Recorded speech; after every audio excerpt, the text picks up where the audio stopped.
beginning of the 20th century, China looked much the same as it had for hundreds of years.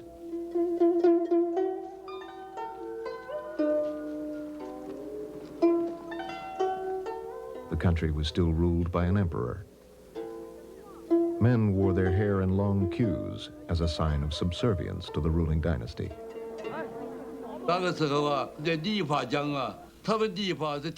In the old days, barbers carried all their stuff on a shoulder pole, and they worked in the street. If a barber saw a person who had no queue, he could report him. And if he did so, the person could be beheaded. The saying was, keep your hair or lose your head. Beneath the traditional appearance, there was growing discontent with imperial rule. In 1911, a military revolt spread around the country, and the emperor was overthrown.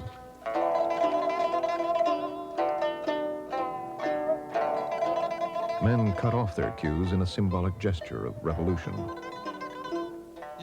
Sometimes at the city gate, I saw people with big scissors. Whenever they saw someone with a queue, they cut it off. I saw people crying, saying, now they say we are revolutionaries. What are we supposed to do? The cutting of queues was only the beginning of the revolution. The Republic of China was declared. The country was soon caught up in an ideological battle. Two men led the struggle, Chiang Kai-shek and Mao Zedong. The conflict transformed world politics, for in 1949, China became what it is today, the largest communist state on earth. This is the story of China in revolution.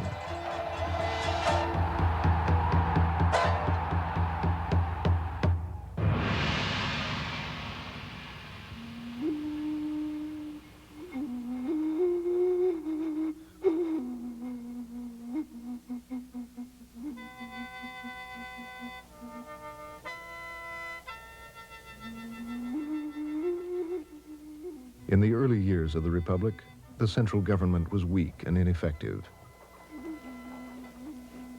Dozens of military commanders, called warlords, moved into the political vacuum. In the early days of the Republic, the warlords fought each other.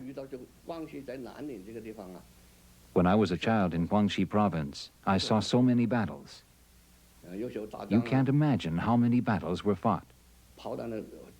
Lots of people were so scared, they just went and hid. When warlords got into a fight, people's lives were completely devastated. The warlords were a diverse group. The warlord of Manchuria was a major figure in national politics. The opium warlord made a fortune growing poppies.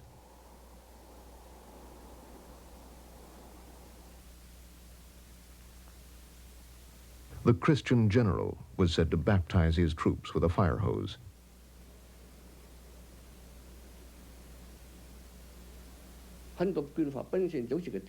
Many warlords were landlords. They were often supported by a certain foreign power. In the early years of the Republic, China was torn apart by foreign powers. For instance, Guangxi and Guangdong provinces were under the influence of England and Yunnan of France. Since the 19th century, England, France, Germany, the United States, and Japan had traded with China. They based their interests in the major ports around the country.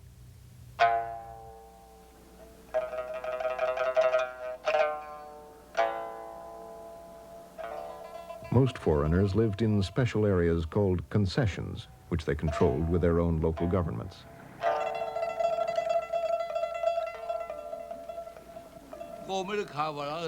We didn't have the term imperialism. The term came later. We called them foreign devils. They were devils to us. Why did we hate foreigners? We hated any foreigner, any foreign country that wanted to divide up China. It was called divide up then, not invade. They wanted to divide up China just like cutting a melon into pieces. People used to say, now you want to divide up our country, you foreign devils? You're bastards. In May 1919, for the first time, Chinese took to the streets to protest this dividing up of their country. They saw that the problems of imperialism and warlords had pushed China to the verge of collapse. The demonstration sparked a vocal nationalism and an intense search for political solutions. One of the few political leaders addressing these problems was Sun Yat-sen. Sun was the leader of a coalition group called the Nationalist Party. He was a charismatic man whose speeches attracted many to his cause.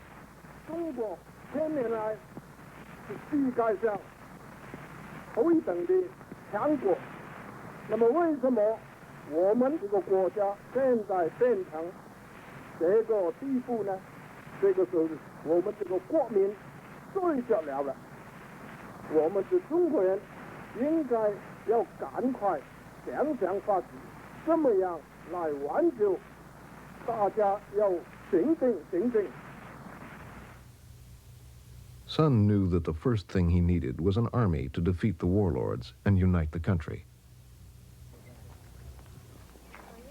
He appealed to Western governments for money for his cause.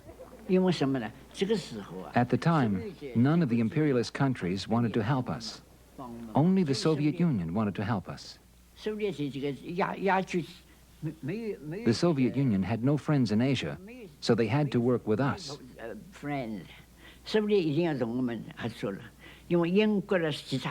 England and the other countries didn't want us to be united. It appeared the Soviet Union did want to help us. China had to be united, so of course we cooperated with them. One condition of Soviet help was that the Nationalist Party allow members of the newly formed Chinese Communist Party to join. Sun agreed, and in 1924, the Soviets helped him set up a military academy just outside Canton.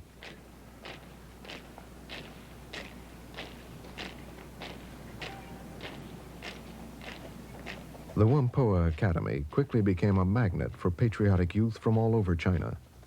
Some were nationalists, some were communists. Some were not affiliated with any party. They trained for a military campaign that would one day unite the country, the Northern Expedition. Sun appointed his protege, Chiang Kai-shek, commander of the academy.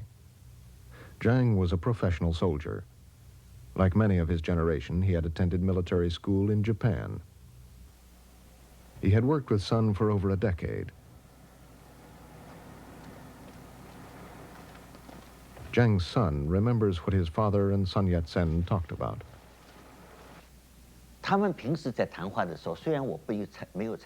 Although I wasn't usually included in their day-to-day conversations, there were times when they were walking, having tea, when I heard them talking about national affairs.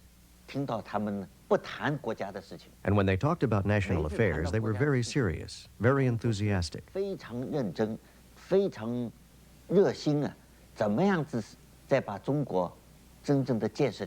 They wanted to build up China, because in the East, we had lived under autocracy for too long. Chiang was the commander of all the cadets and of the academy's staff. Many of China's future leaders were under his command. One of them was a young Communist Party member, Zhou Enlai. Zhou was the director of the political education department. Under his direction, the cadets watched and performed plays with simple political messages. Without revolution, there was no hope for this country, so political education was given on the front.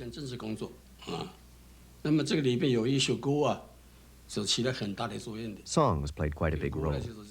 The song goes like this.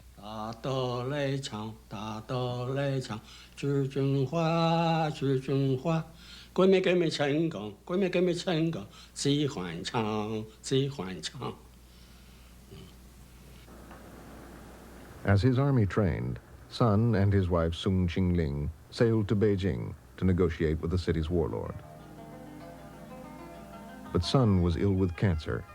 He died soon after arriving in Beijing on March 12, 1925.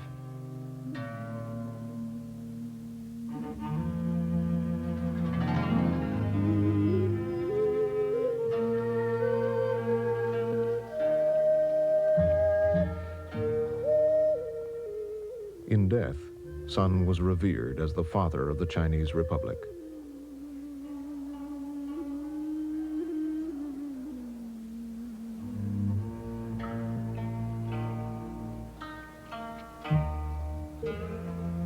There was no one of his stature to take over the leadership, and a struggle for power in the party began.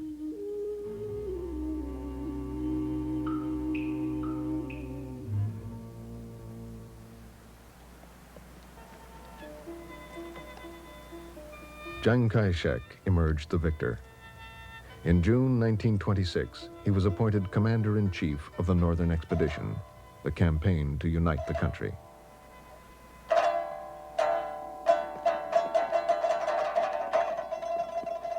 A month later, the young army set out.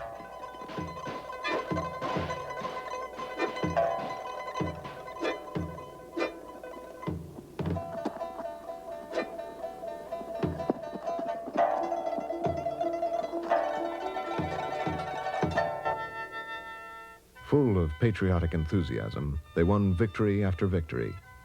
In just 6 months, they defeated 34 warlords, and they swept up to central China.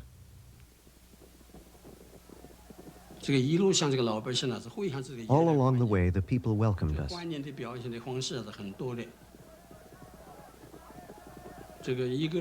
For example, they would boil water and cook sweet potatoes by the side of the road where our troops were passing. They would say, "Brothers, come and eat and drink. Help yourselves." The army was well disciplined then. And so the soldiers and the officers, they always paid for whatever they ate and drank. When the Northern Expedition Army reached our region, they held mass rallies. Everybody went. At the rallies, speakers talked about the cooperation between the nationalists and the communists. They called for the defeat of the northern warlords and the imperialists, and they asked peasants not to pay land rent and debts. I didn't know much about revolutions then. I didn't know a thing about communism or opposing imperialism. But it seemed like a good idea to fight exploitation and the northern warlords. Many in the Army's propaganda teams were communists. They explained the goals of the Northern Expedition, and they called for the end of many deeply ingrained social customs. Wang Ping soon joined the communists. We knocked down Buddha statues in the temples.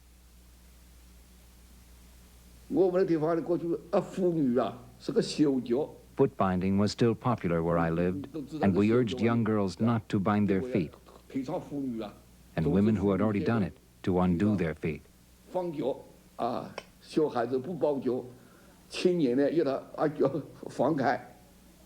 At first, we didn't know better, and often we ordered people to do things against their will. If a young woman refused to cut her hair, several of us would hold her and cut it anyway.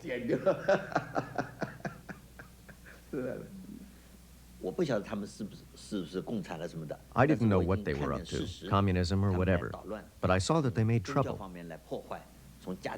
They tried to destroy our religion, our family system, and our ethical structure.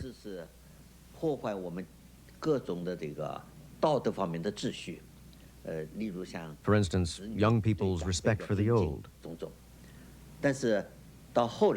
My father told me that the biggest fault of communism was that it was inhuman. So what seemed to be cooperation between the nationalists and the communists during the northern expedition was actually only our temporary concession.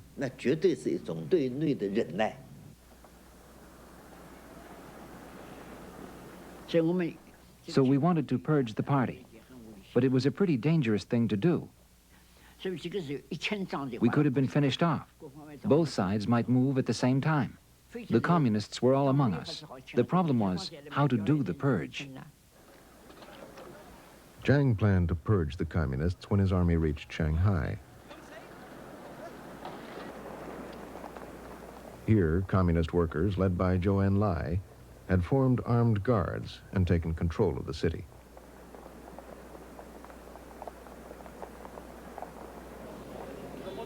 They were completely unaware of Chiang's plan to break them, and they eagerly waited for his army to arrive.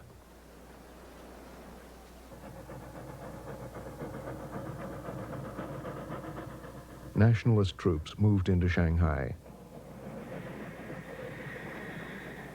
Chiang struck on April 12, 1927.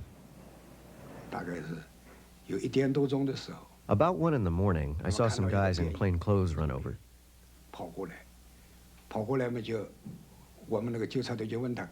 Our guards asked them the passwords, and they began to shoot. We were already surrounded from all sides, and there were machine guns positioned at the intersections on the streets. They were standing there.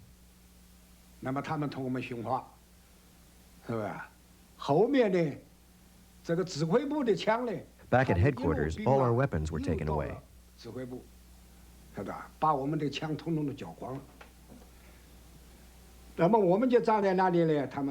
They warned us, your workers' guards are disbanded.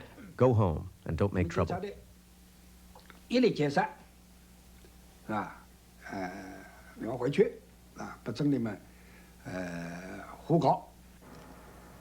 Chiang Kai-shek's army was in firm control of Shanghai. Communists and workers held a huge demonstration to protest the betrayal. There were about 100,000 workers there. They marched down the street towards the machine guns, which fired. And immediately more than 100 people died.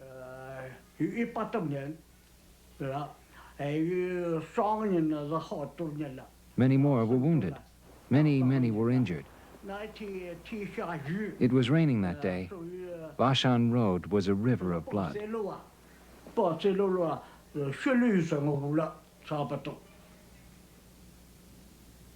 I remember it was drizzling, and I saw many people lying in the mud, still moving. It was very sad. When they arrested us, they beat us with rifle butts. Yes, rifle butts. Some of us were hit on the head and were bleeding. Even then, all we said was, good. That was how we showed our defiance. So they hit us and we said, good, good, and we grit our teeth. Chiang's purge spread around the country. Unions were closed. Communists and left-wing organizers were arrested.